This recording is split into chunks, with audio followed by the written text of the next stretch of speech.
So what happens after all these natural resources are turned into products? Well, it moves here for distribution. Now, distribution means selling all the toxic contaminated junk as quickly as possible. The goal here is to keep the prices down, keep the people buying, and keep the inventory moving. How do they keep the prices down? Well, they don't pay the store workers very much, and they skimp on health insurance every time they can. It's all about externalizing the costs. What that means is that the real costs of making stuff aren't captured in the price. In other words, we aren't paying for the stuff we buy. I was thinking about this the other day. I was walking to work and I wanted to listen to the news, so I popped into a Radio Shack to buy a radio. I found this cute little green radio for $4.99. I was standing there in line to buy this thing, and I was thinking, how could $4.99 possibly capture the cost of making this radio and getting it into my hands? The metal was probably mined in South Africa. The petroleum was probably drilled in Iraq. The plastics were probably produced in China. And maybe the whole thing was assembled by some 15-year-old in a maquiladora in Mexico. $4.99 wouldn't even pay the rent for the shelf space it occupied until I came along, let alone part of the staff guy's salary who helped me pick it out, or the multiple ocean cruises and truck rides pieces of this radio went on. That's how I realized I didn't pay for the radio. So who did pay? Well, these people paid with the loss of their natural resource space. These people paid with the loss of their clean air, with increasing asthma and cancer rates. Kids in the Congo paid with their future. 30% of the kids in the Congo now have dropped out of school to mine coltan, a metal we need for our cheap and disposable electronics. These people even paid by having to cover their own health insurance. All along this system, people pitched in so I could get this radio for $4.99. And none of these contributions are recorded in any accounts book.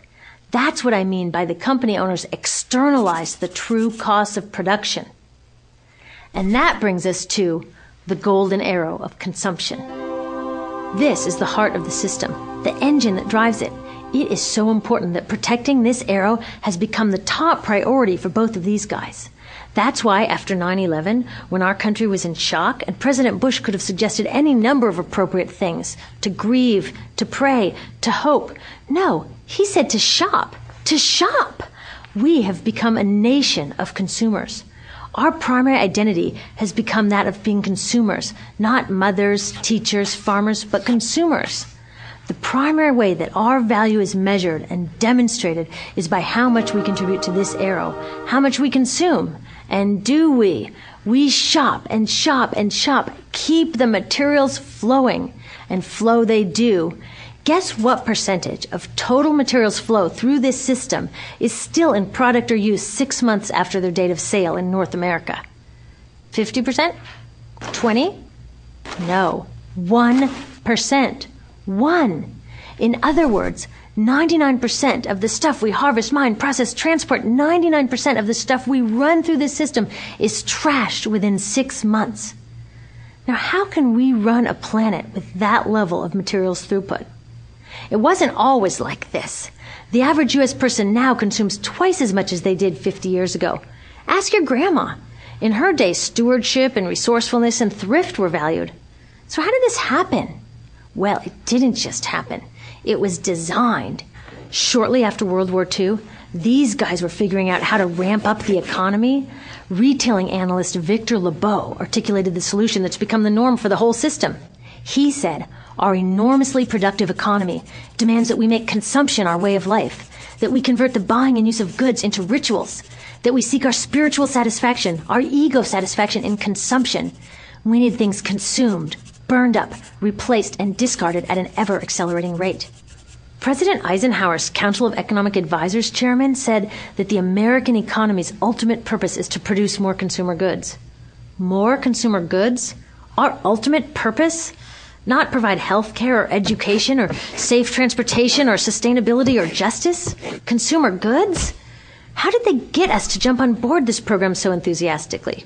Well, two of their most effective strategies are planned obsolescence and perceived obsolescence. Planned obsolescence is another word for designed for the dump. It means they actually make stuff to be useless as quickly as possible, so we'll chuck it and buy a new one.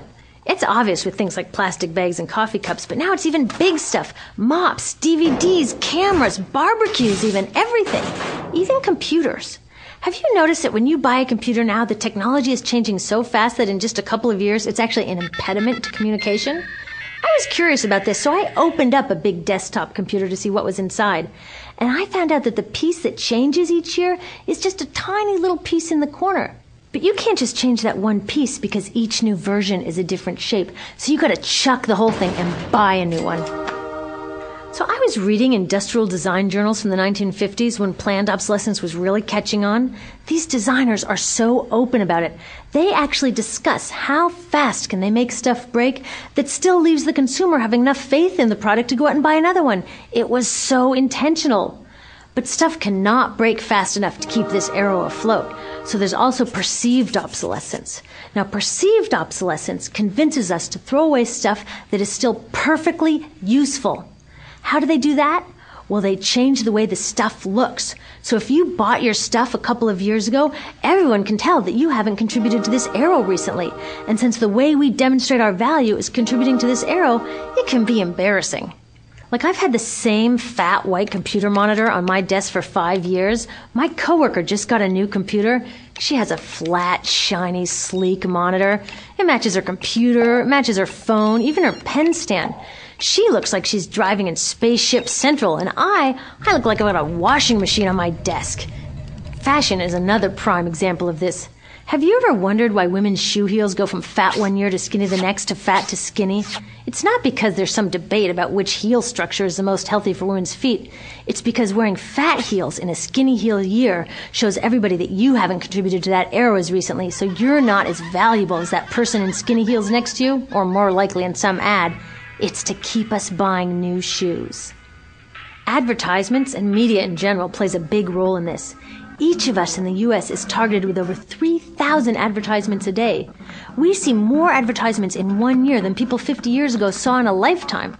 And if you think about it, what's the point of an ad except to make us unhappy with what we have? So 3,000 times a day, we're told our hair is wrong, our skin is wrong, our clothes are wrong, our furniture is wrong, our car is wrong. We are wrong, but it can all be made right if we just go shopping.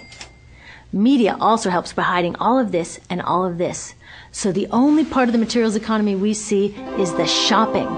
The extraction, production, and disposal all happens outside of our field of vision. So in the U.S., we have more stuff than ever before, but polls show that our national happiness is actually declining. Our national happiness peaked in the 1950s, the same time that this consumption mania exploded. Interesting coincidence. I think I know why. We have more stuff, but we have less time for the things that really make us happy. Friends, family, leisure time. We're working harder than ever. Some analysts say we have less leisure time than any time since feudal society. And do you know what the two main activities are that we do with the scant leisure time we have? Watch TV and shop. In the U.S., we spend 3 to 4 times as many hours shopping as our counterparts in Europe do. So we're in this ridiculous situation where we go to work, maybe 2 jobs even, and we come home and we're exhausted. So we plop down on our new couch and watch TV, and the commercials tell us you suck. So you got to go to the mall to buy something to feel better, and then you got to go to work more to pay for the stuff you just bought. So you come home and you're more tired. So you sit down and you watch more TV, and it tells you to go to the mall again. And we're on this crazy work, watch, spend treadmill, and we could just stop.